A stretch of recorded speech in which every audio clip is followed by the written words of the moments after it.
Hot damn, we made it to another week, y'all. Welcome back to the Highway with Kyle Shutt. I am a little hungover today, but that serves me right. Hydrate, everybody. Hydrate. Every single guest on this show is special, but we have an extra special one for you this week. Miss Alex White from White Mystery. She does it all. Plays the guitar, sings, plays drums, makes movies. Sound familiar? As always, if you're digging what we're dishing, go ahead and hit that follow button or that subscribe link or that bell or that whistle. All those things really help this show out. And if you want to go one step further, you can find us at patreon.com/thehighway. And for a few scant dollars a month, you can help keep this show running. You can get early access to next week's episode, get yourself a shout out, maybe even help me put some beer in the fridge.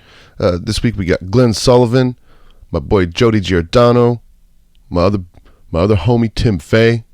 Everybody helps this show run, and I thank y'all so much. We couldn't do it without you. We also got to spread some love on our sponsors, Heil Sound, because if you like the way I sound, it's because there's a Heil in front of me. Now, I know we're supposed to say less talk, more rock, but that's not really how this show goes, so let's go ahead and do things my way. The Highway.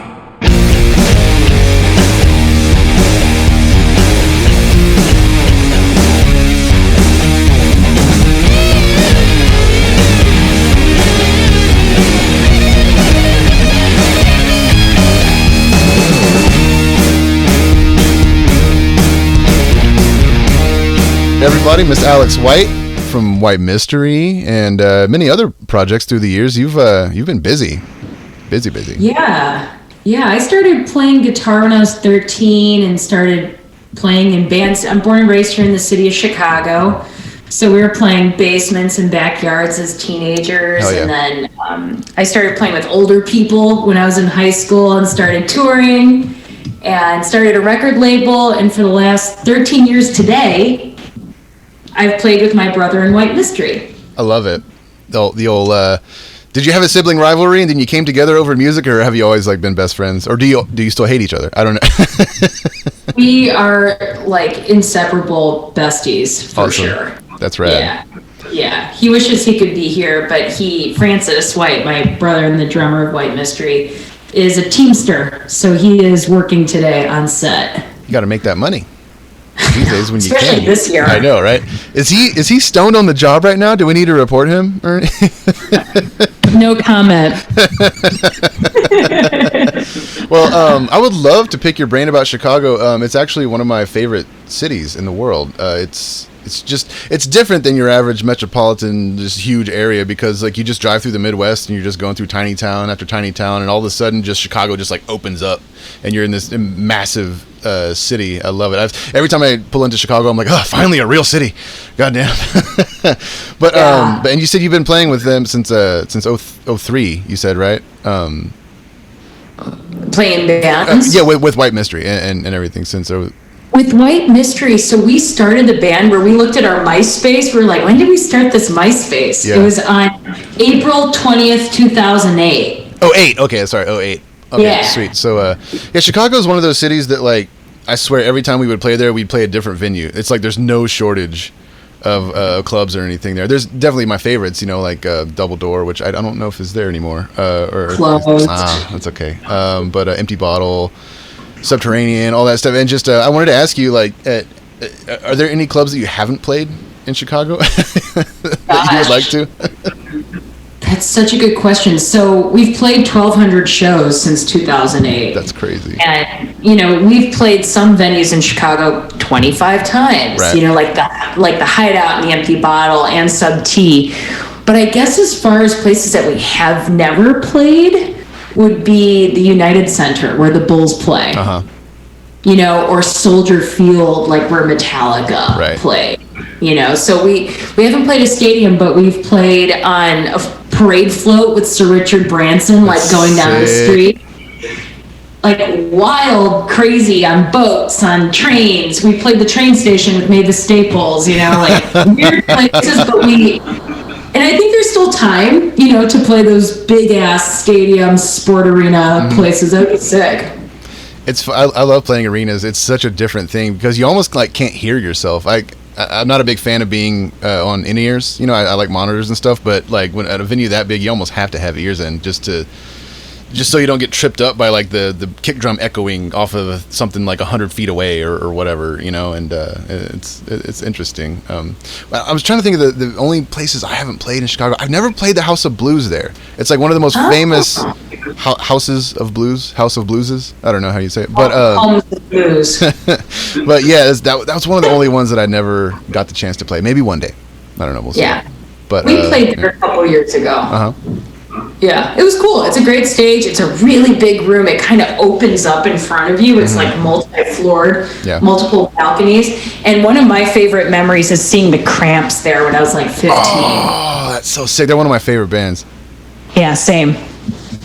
I could see that with y'all's style and everything. I love the way you play guitar. I've never played a Rickenbacker. That's kind of your signature, right? Yeah. Or your go-to. I got that Rick brand new when I was 15 from the Chicago Music Exchange, which I would guess you've probably visited. Many times. We did a little live session from there one time, and they have like a little room in the back they would film stuff in. Yeah, so that used to be a teeny tiny storefront in a totally different location. And I went there and I was 15 and I used to work at Gallery 37, which was like a city arts program for public school kids.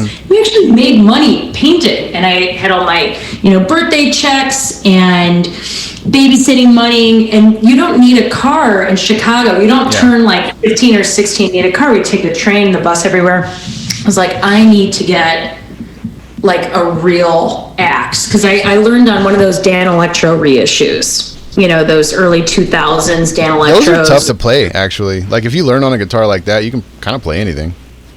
They're cute, but like the input jack would just spin out all the time. It was like a reoccurring problem, and I was playing shows at that point. I was like, this is bullshit.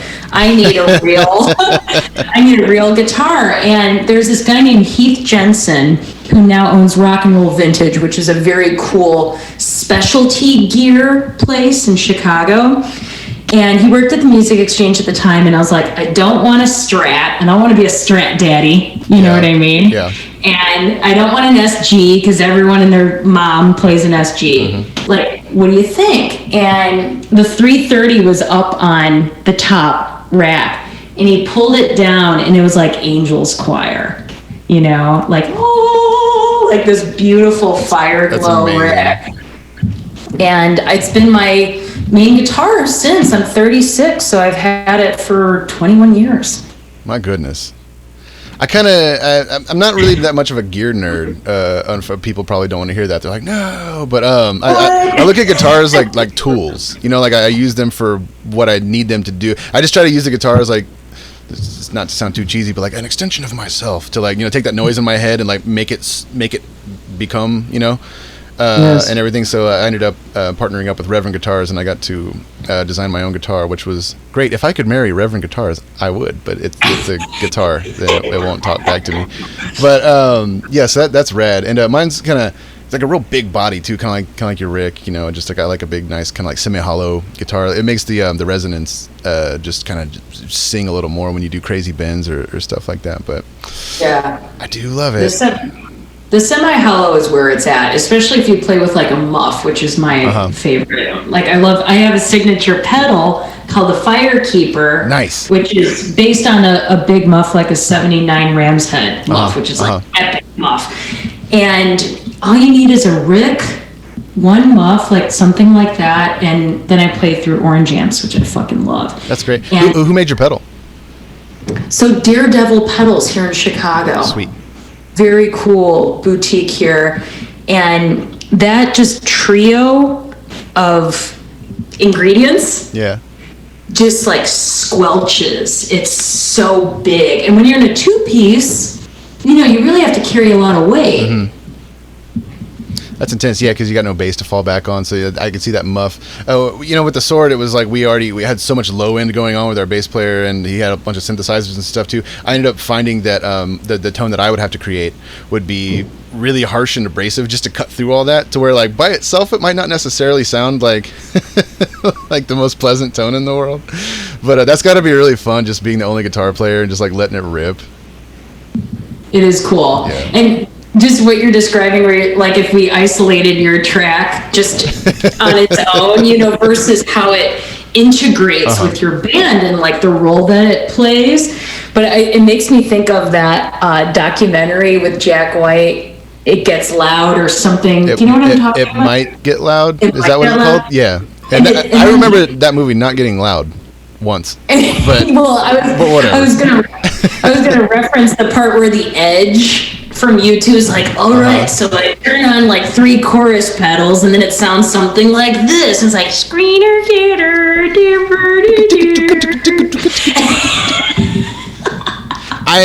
I'm guilty of bagging on U2 really hard. I don't know why I can't get into their music. I try. I genuinely do try sometimes, or if like it'll come on the radio randomly, I like won't change the station and I'm just like, there's a reason they sold 100 million albums. I can't hear it. I don't know. Some of their older stuff that's like a little more punk I can kind of get more into, but I don't know. It's just not for me. Yeah. Because I've bagged on bands before that I ended up really liking. I used to hate the Police, and now like they're one of my favorite bands. I don't know. So it's like maybe you have like your brain is kind of like your taste buds. Like every 7 years you have like all new cells, and you just need to like give stuff a shot again. You know? Yeah.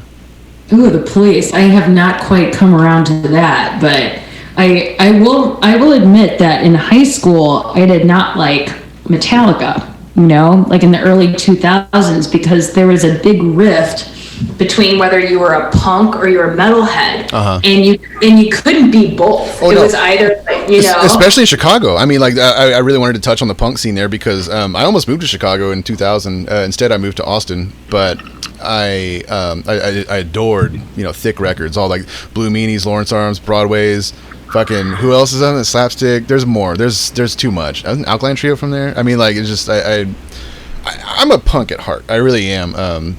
People see me as this like, you know, stoner metalhead guy, which I am too. Don't get me wrong. But yeah, at heart, I just love nothing more than a kick-ass punk band. Did you grow up like going to shows at the Fireside and seeing all those bands like before they got crazy? April 30th in 1998 was the first time I went to the Fireside Bowl. It was my 13th birthday.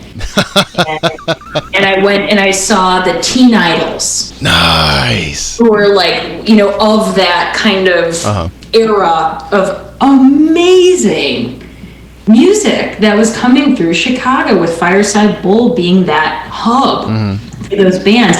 And you mentioned the Blue Meanies, the guy who was the lead singer of that since moved to Hot Springs, Arkansas, and White Mystery played Valley of the Vapors, which is this very cool festival they have around South by Southwest down there. And he introduces himself, and I'm like, are you the guy from the fucking Blue Meanies? Like, dude, we're not worthy, you know, 20 years later. And, I mean, seeing those bands, and also ska was very hot. Huge back then. At the time, yeah. You know, in those late 90s, we had Jump Up Records, Chicago. But what was so cool, and I don't know if kids these days, quote unquote, have access to the amazing all ages shows that we had at that time. That's true. I have a feeling, I want to get back to Blue Meanies in a second because I do have quite a bit to say about that amazing band. But I will say that I feel like post-COVID, I think like the house show scene is going to come back. I feel like it went away, or maybe I'm just old and I don't get invited to them anymore. But I mean, we used to just live at house shows and parties like that and stuff like that. And I feel like so many smaller clubs are going to be closing or just aren't going to pull through. And also whenever bands start touring again, it's going to be cutthroat out there. There's going to be so much competition. Every band in the world took a year and a half off. Like everybody's itching to get out, and so they're all going to go out at the same time, and we're all going to just be tripping over each other's feet trying to make it happen. So I have, and then the smaller bands that, you know, aren't going to be able to get club shows because the clubs are just going to be clogged. And I have a feeling like house shows, basement shows, things like that are going to make a comeback. I hope so. I think that's cool. But with Blue Meanies, yeah, Billy Spunky, however you want to pronounce it. Yeah, he's a sweet guy. I actually, he made dinner for us at his house in Hot Springs one time. I was on a bit of a stand-up tour, and the guy that was JT Habersat, good friend of mine, who sort of got me into doing stand-up comedy. We had a show booked there at his club. Something arts. Low Key Arts. Low Key Art. Yeah. He booked a show there for us, and Bill invited us over to his house, cooked us a bunch of bratwurst and stuff, and I got to punish him a little bit. I was like, you know, when I was 17, I was on the Blue Meanie street team whenever Postwave came out, and like I was like Capitol Records was sending me CDs I was giving out at shows and like flyers and stuff. I had like pictures of little 17-year-old me wearing like a Dead Milkman t-shirt, like posing with them, looking like the happiest kid in the world. It was so funny. Cute. But yeah, he's a sweet guy. Blue Meanies were like a huge band for me growing up because they got hit with the ska label, but they were more in that like bungle extreme kind of crowd. I just thought they were just like the chaos that they were able to harness was so rad. And whenever you would watch them play bills, like I think I saw them one time with like I think it was Link 80, Alkaline Trio, and the Blue Meanies headlining, and like it was a cool show leading up to them. But then when Blue Meanies took the stage, like it got evil in there. They were like these dudes wearing suits that like wouldn't take shit from anybody, and it was fucking aggressive, man. It was so cool. I love that. Yeah. There's a lot of bands that just kind of it was almost just like an all ages scene more than like a specific genre, because there was also like the Mooney Suzuki from New York, who I feel very heavily influenced by, because when they got on the stage and they were playing like MC5 style, in your face, like kick out the jams, rock and roll, I had not been exposed to that as contemporary music. Like you think of the Stones, you think of Led Zeppelin, but when you're 14 or 15 years old, that's not accessible to you, those oldies. So when the Mooney Suzuki got on stage, I was like, this is the shit. Like this, you know, they're climbing up at the Metro, like the two support beams, and the guy gets up to the top and starts ripping, and you're just like, this is the coolest thing I've ever seen. And the Donnas were also playing all of those kind of pop punk Lookout Records shows. So that was like super influential to me, for sure. That's so cool. God, I forgot about the Donnas. Where are they? If they got back together right now, they would own shit. Yeah, and we've tried getting them to reunite. The answer is always no. But you never know. You never know. You couldn't pay me enough money to get back in a van with them. Yeah, I know. Yeah. Speaking of vans, yeah, you played so many shows. How do you tour? Because being in a two-piece, you could tour in a freaking Skittle. You know, what's your preferred method of traveling the world? So that whole time that we would tour North America, even on decent sized tours, we drove my Pontiac Vibe, which is a hatchback, and we call it the Apollo 13 because our chins were like on our knees that whole time. But it was so practical, so freaking practical. Yeah, was it cost $20 to fill up with gas? Jesus. $25, you know what I mean? Really inexpensive and easy to fix because it's a Pontiac, and totally under the radar. So you're like playing the Lower East Side, and you park in front of the venue, you park in front of the cake shop, or you know, you're in San Francisco and you're doing street parking, and it's very low key. You know, thank God we never got our gear ripped off or anything like that, because it didn't look like a band vehicle. No bumper stickers. But finally, this thing ticked up to 300K in miles like a year ago, and it took its last dump. Yeah. And I bought another Pontiac Vibe from the last year they produced it, because I was like, I love this car. That is a workhorse. 300,000 miles. My goodness. Yeah. I'm kind of low-key mad at you right now for being able to just park anywhere you want. Yeah, I mean, you know how it is. You know how it is. If you got a trailer or whatever, it's impossible. Also, like in New York, if you're on one of those unfortunate tours where you're in a tour bus and you have to play New York City, sometimes you have to leave the bus. Like in New Jersey, literally, like you have to get a box truck, take your gear into the man. Like they won't. Sometimes they just close the tunnels down and won't let a bus or a trailer in. You just never know until you get there, and then you get woken up by somebody. They're like, "Hey, man, we gotta leave the bus behind." You're like, "No, it's my coffin." So I prefer the van myself, but yeah. Yeah, I mean, it was not comfortable, but it was very practical. Oh, yes. And when we toured Europe, we got, a station wagon, and finally what we realized as a two-piece is that almost every place had a backline for us. So we ended up like renting like an electric car for the last tour in Europe. Sick. Yeah, and we've had drivers before, but Francis and I are so on the sibling wavelength with each other. It was weird having a third wheel, honestly. So we just drove ourselves, and That's when beautiful. we just have fun. He'll drive, and I'll like hold up the water bottle to his face so he could drink, or like hold a sandwich up, like, you know, like this for him to eat. And then the coolest was touring Japan and just taking their The bullet train. their super train, the bullet train. Yeah. That was awesome. How did you like touring Japan? It was just so freaking cool. Isn't it? Oh my It's God. just like I always tell people, like, if you want the bang for your buck, like if you want to feel like you are not anywhere that you've been before, you know, go to Japan. It is absolutely incredible. Everyone there is so sweet and helpful too, and it's just if they can't speak the language that you speak, and they will do anything they can to make sure that you get what you need. I've just never seen such a hospitable nation. It's just wonderful over there. Yeah. Another fun thing And is they're like wild about music. They are. Did you play the Club Quattro kind of circuit? Is that what you were playing? It's kind of like a chain of clubs. It's basically, I just like it because it looks like a dirty dive bar. You know, it's like to a T. It looks disgusting, but it's actually spotless clean. You know what I mean? They just decorated it just so that it looks like a nasty nightclub. I was like, why can't all nightclubs be like this? Like if you've ever played the End in Nashville, you know, it's just like Oh yeah, It's oh, just it's so like- nasty. Oh my God.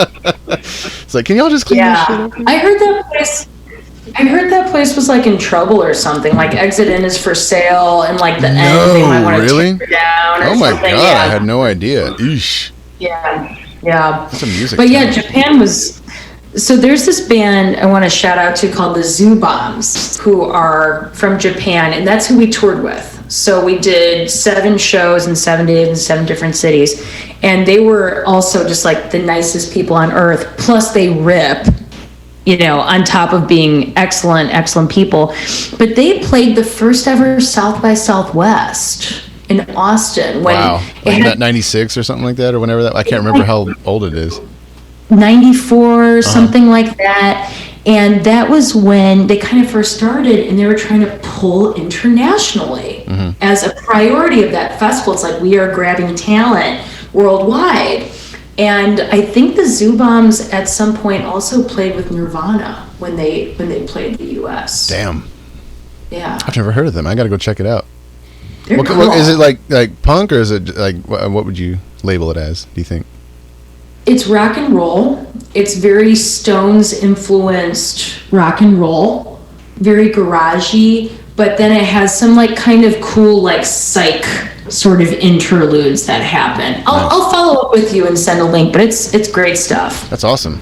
Yeah, I love finding out about new music. It's difficult these days. Like I miss the days of crate digging in the record store, and just like hanging out with friends, and that's how you would find out about bands and stuff. Now I'm kind of guilty of just. I think I'm on the older side now, where I'm like, how do you following this playlist curator? I don't know anymore. I'm just like, I still rely on people to tell me about the new cool stuff, or old Yeah. stuff I haven't heard yet. You know what I mean? Yeah. Totally. I love 45s. That's my passion, the way that I like to listen to music. And they're still at thrift stores. You know, I got some cool, I actually got Surfin' Bird by the Trashmen, where it's like, and it's like, you know, 50 cents. But as far as like Spotify goes, like, out of principle, I'm not a ginormous fan. And B, it doesn't have a lot of the music that I like on it. Like Spaceman 3 was not on Spotify. I think they still are not. But they're on YouTube. And I actually do have a YouTube premium account, because a lot of those deeper cuts, live stuff, weirdo stuff, like for instance, we did the House of Vans thing last night. Nice. And we had to provide a Spotify playlist. And I was like, ugh. And a lot of the stuff I wanted to put on the playlist was not on there. It's not available on Spotify. You have to be a certain kind of band to have existed at a certain point, or have the management or support to get your stuff on Spotify, and it's just not the case for everybody. You can't. There are services, like I use TuneCore for my own solo stuff if I'm going to put stuff on there, and that's it's a nice service, but it's confusing, and it takes upkeep, and it costs money. you know, too. And like the cost versus benefit sometimes it's just like, am I really going to pay $50 to put this song up that, you know, 100 people are going to stream and I'm never going to make this money back? You know, you're better off using Bandcamp, which I love. I just dropped a song on Bandcamp right before this phone call. It's called Concrete Weed. Or that's the name of the name of the band. It is 420 after all. Me and my graphic designer collaborator friend Austin Buchanan threw down on a stupid heavy fucking drone track with a bunch of samples over it, and it's perfect for smoking all your weed to. So yeah, if anybody wants, get on Bandcamp, support some artists. It feels good inside.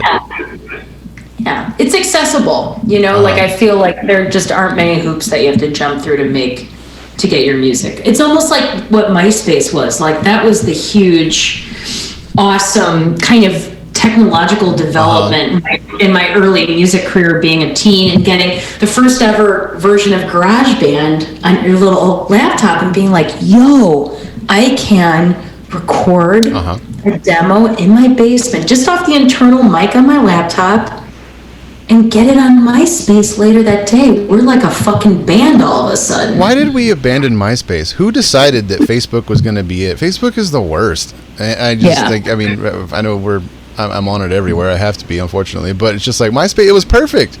You could get your music up there. You could reach all your friends. I don't know. I felt like it was such a better model.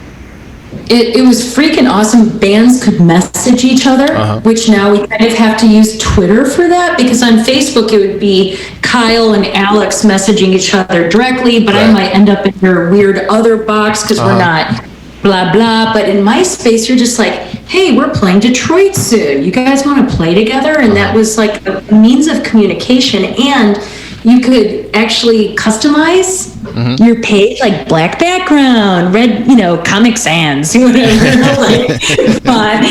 And it was cool. And I think what ended up happening was that it got so popular, it got sold. And I think Rupert Murdoch bought it from Fox, and he purchased it and just abandoned it. And it opened up space for someone like MySpace to jump in to the market and take over. Yeah. Well, you can't win them all. There's going to be a new one soon, I'm sure. Then I'm going to be too old to learn how to use it. I like Twitter. I mean, I'm on Instagram mostly, but I like Twitter just because it's like my personal, like my public notebook. Every stupid idea I get, I'm like, I'll just let y'all decide whether this is good or not. And it frees up the notepad on my phone anyway. I actually try to stop myself before I use it in that way, where I'm just like, stop right there. Too personal. Right. What? Well, I'm an avid gamer. I game when I can, and y'all just made a freaking video game. Partnered up with a dispensary, right? Are they open yet, or is it like a? Yeah. Okay. Yeah, that's rad. Like, please tell me how that was, like creating a video game and putting yourself in it and your band. Gotta do that. Yeah. So here in Chicago, cannabis is recreationally legal as of January 1st, 2020. So over a year. It's a big breakthrough, honestly, considering that it was a, criminal offense for so long. Here we are, just like going to a shop. So Dispensary 33 was the first ever medical dispensary here in Chicago, and very early in their opening, we started teaming up. So White Mystery and Dispensary 33. So for instance, we got a feature in High Times, and we needed to shoot it somewhere cool. So we, reached out to the dispensary. Can we, do it with you? And then we ended up playing their festival called Waldo's Forever. And then when weed or cannabis became legal, we produced the whole intake of new customers into the place. So I have a business background, I have a business degree, I'm getting my master's, I'm getting my MBA right now, and I help people solve complicated problems in music and media. So if someone's like, this is my dream, but I have no idea what the steps are to execute on it, I can usually look at a problem and, Rubik's Cube, solve it for somebody. So we helped them with the production of the weed legalization. So when they approached me and said, yo, we want to do a video game, because, let's face it, like, we've got virtual stream fatigue, and that's kind of available now. So it's like, watch me stream, watch me live. They wanted to really step up and see what they could do and still reach people in a virtual way. So Space Raft, which is a Milwaukee-based band, and Jordan Davis, who is the dude of Space Raft, used to be in a band called Mystery Girls, and we knew each other as teenagers and stayed really good pals.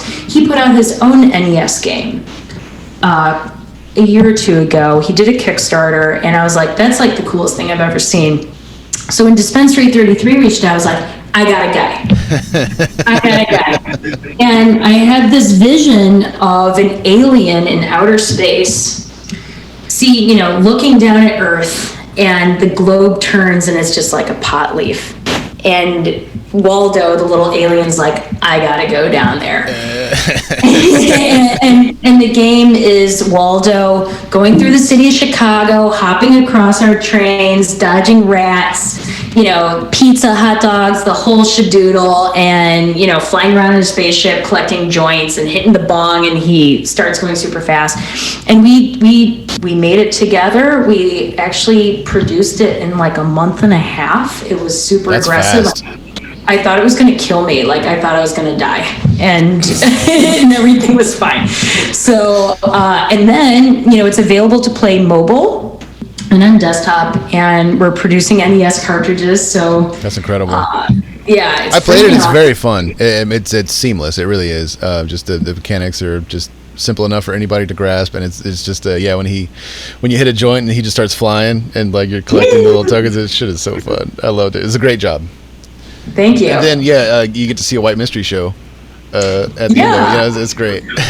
Yeah. So the other cool aspect about this game is that we were able to bring in like local talent to kind of feature. So Chicago has a very vibrant drag queen scene. Nice. And we're talking like TV, super high quality level of performance, where Denali was just on RuPaul's Drag Race. Denali is in the game. Lucy Stool, who's a very dear friend of ours, is also in the game. Show You Suck, who's also a gamer and a rapper here in Chicago, he's in the game, and he's like, everyone's just like, that's me. I'm a little 8-bit sprite on the screen. This is crazy. It's not 3D, and we had to design the whole thing in NES software. And the music is produced using software called Family Tracker, which is what is used for arcade in NES and 8-bit games. And your output from Family Tracker is a TXT file. It's a text file. It's binary code that gets shit out of this Family Tracker. So it's like you have to use very old technology. Wow. And then you have to integrate it with the year 2021. Right. So it's called Waldo's Forever. It's free to play. Like, anyone can play it from Dispensary 33, and you can play it on your phone, which is really cool also. I love it. It's so fun. I'm jealous. The Sword always wanted to do a video game or something to accompany some of the more like imagery heavy things that we had written about and stuff in the past. And the closest we ever got, we did an animated video that was done in the style of like the 8-bit sort of like chiptune kind of thing, and for the song Use Future, and that was as close as we got. But it was like I still want to make a game. I still really want to make a game. It's like one of the few things I haven't done, and because I don't know, I kind of get involved with all sorts of projects. My brain just starts like turning. I'm like, I should write a book, and the next thing I know, I'm like, oh no, or like make a movie, or like, no, here we go again. But I did I perused your Wikipedia page while preparing for this call, and it did mention something about a film that you had produced. Yeah. How is that? Because I sort of have the gears turning in my head to make a documentary, but I wanted to pick your brain about that. Yeah, that's awesome that you saw that. So, and actually the movie's called That Was Awesome. So White Mystery started on April 20th, 2008. And once we realized, we're like, oh wait, we like somehow locked that down as our band anniversary, we started releasing new music on that day every single year. So we've put out 9 albums, and after we did our double album, Double Dragon, we're like, gotta do something super cool and like one-up ourselves, So we put out a film, we put out a feature-length movie, And it's very much inspired by Head by the Monkees, where it's just Nice. like nonsensical, psychedelic, kind of takes you on a visual trip, supported by music. And there's like plot lines and characters and cameos from people and whatever. And basically, like the eureka moment that we had was that Double Dragon, that double album. We put out like a 12-minute music video, because it's just like a magnum opus kind of album. We're like, if we could put out a 12-minute music video, why don't we get like 6 people to make us 12-minute music videos? And then it's a movie, because it's like over 60 minutes. So we ended up shooting a lot of scenes on tour. It's not a documentary. It's fiction. So when we were on tour in Vegas, we shot something in the desert out there. When we were playing Meltasia in Georgia, we shot stuff out in the swamp and that kind of thing. And we had an editor stitch it all together, and then kind of had like a thorough, like a throughout narrative at this head shop near our house. And we dropped, which is, I wrote this article for High Times, which is the most legendary head shops in America. And some of them date back to 1968, like Adam's Apple down the block from my house. So we shot in there, and it's funny, it's slapstick, there's rotoscoping, which is cartoon over live action, and a part, and then it's just so cool. And it actually was in movie theaters. Damn. Yeah. That's incredible. And it came out on 420, and we had a green carpet. People had to walk up the green carpet. What's it like navigating distribution and things like that with theaters? Okay, well, it's a pain in the ass. Yeah. And you can sell out a theater, and you might only make like $150. If you sell out like a 200 person, it's so expensive. Wow. To rent a theater, like if you don't have, like a major production company ponying up, Right. like the equivalent of a major label or whatever that's ponying up the cash for these expensive endeavors. So we ended up playing doing a lot of matinees because it was cheap, besides the premiere, which was a film festival. So they ponied up that cash for us. Did you play a show in the theater after the movie? We played one down the block in something called the Comfort Station, which is like a Chicago Park District hut. That was like across the street from the movie theater. Like a gazebo or something? Yeah, like enclosed, but like about the size of a gazebo. Yeah. So, and that came out on 420, and so it plays on public access television now in Chicago. That's like how you can actually watch it. That's got to be... scheduling your life around 420 is like such a not stoner thing to do, because you have to really plan, to hit that deadline. If you're stoned all the time, you'd be like, shit, 420's next Friday. Fuck. Oh man, we gotta get our shit together. It's kind of like this show, The Highway, where I'm like, I hate to admit that I don't smoke weed before I do it, because I would just be like, so, you're in like a band? That's cool. I joke like it's the Chris Farley show. Be like, y'all toured, man. That was awesome. Give me 1 sec. Oh, yeah.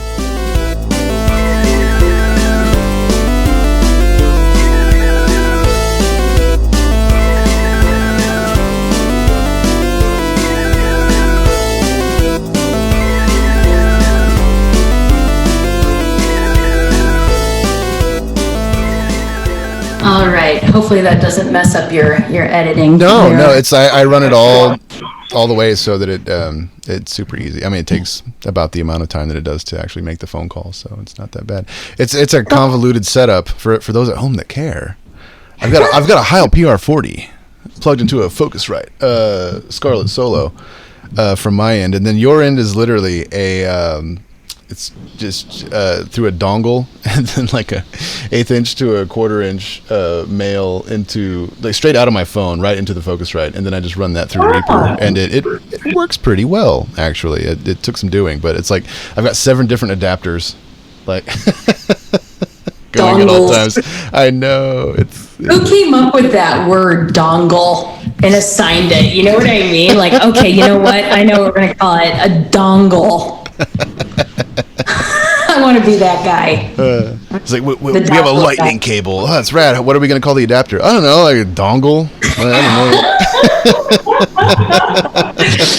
Oh, shit. Why isn't there a weed called dongleberry? I don't know. There probably is. I mean, yeah, I have not purchased legal weed yet. The lines are so long to get it. I don't either. It's funny. Yeah. You know, it's weird how, like, I don't know, growing up as it's kind of the era that we came from the same era, basically, and pot was illegal everywhere. It was like, a jailable offense in almost every single state. And so it's so funny now that you can just like buy it almost anywhere now, and then even legally take it across state borders and even fly with it sometimes totally legally. It's like, it's so not dangerous anymore. It's like, you're not a bad boy anymore. You're like I'd still be scared. Like being in a band, and that was just like, we would not drive with pot, which no one should obviously drive under the influence, but I mean, like in possession of it. It's a risk for sure.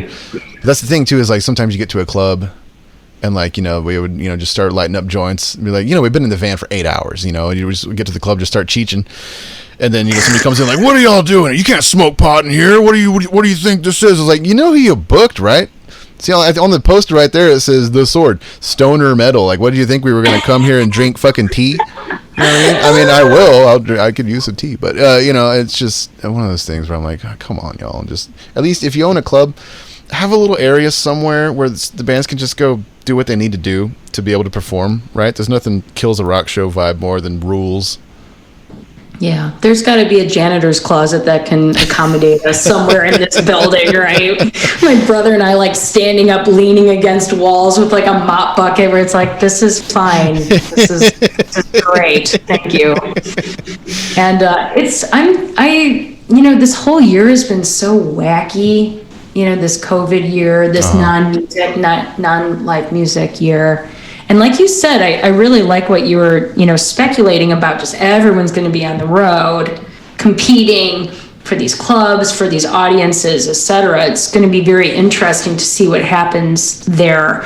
But I wish that it was an opportunity to improve a lot of stuff about the music scene. Like, for instance, one thing that is missing from a lot of clubs is like a handicap section, like for people with disabilities. Very true. We would often get emails from people saying like, hey, I really want to come see the show, but my brother's in a wheelchair. Is there any way that you could help accommodate us? And we always did. Always just, emailed the club, let them know. But yeah, there's a total disconnect there within that. That's a very good point. And my friend Shauna Potter from that band War on Women, I don't know if you would have heard them or not, the fantastic band, but she wrote a book called Making Spaces Safer, which it's more of a guide, like a manual, than a full-on like novel or anything like that, but it's got some very great information in there that I think that anybody that owns a club should pick up a copy of that, because it's very simple. The language in it just spells it out, like, here's what you should do to make sure that your club is all inclusive and that make sure that everybody feels safe and everything like that. I think that would be great if a lot of clubs closing, is sad and all, but with all the new ones that are going to be opening, if that could be a priority for them to make it more accommodating for all. Yeah, I agree, because with this kind of like downtime, this quiet time, it's a really great opportunity for clubs to reevaluate their accessibility for people, and it not necessarily having to be someone having to email the band, for accommodations, but knowing that they can arrive and there is space for them. It would be great. It would be humane. It's just some basic human shit we're talking about here. Yeah. There is nothing like I can't remember where it was. God, maybe Spokane or something like that. There's nothing like seeing somebody in a wheelchair like crowd surfing. That's the fucking best. Yeah. It's a very like Riot Fest thing here in Chicago. Oh, is it really? Too. Yeah. Yeah, it's an iconic photo. It's cool. I love Spokane, by the way. I'm glad you brought up Spokane. Me too. The shows there are buck wild. I've never seen. That's the only place that I've ever seen, like, from front to back, side to side, the entire room moshing their brains out. It's crazy. I'm not the biggest fan of moshing, but if everybody's in, like, hey, y'all have decided, who am I to tell you not to? Well, thank you so much. I don't want to take up your whole day. I really appreciate you sitting down, talking with us. I would love to play. You said you put out a record every 420. Do you have a new one? Do you have a song that you'd like to play on the program? Yeah, for sure. Gosh. Our most popular song is our birthday song, and it's our band's birthday on 420. It's White Mystery Birthday. It's kind of cute. I'll play that. Yeah. If that's and, what you'd like. Yeah, and we have another song called Black Heart Crusader, which is pretty sick. I think that it might be up your alley. Nice. Well, I will. I'll find those, or send them along to me if you want, or if not, I'll pick them up off of Bandcamp, just like everybody out there should. Miss Alex White from White Mystery. Everybody go check them out. Everybody play Waldo's Forever. It's been a pleasure. Thanks so much for coming on.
Thanks so much for tuning into The Highway this week. A big shout out to Reverend Guitars, Railhammer Pickups, and Earthquaker Devices. If you liked what you heard, you can follow where you can follow, subscribe where you can subscribe, and if you want to go one step further, you can support us on Patreon at The Highway with Kyle Shutt. For a few bucks a month, you can help us keep this party going, get early access to next week's episode, and even get yourself a shout out.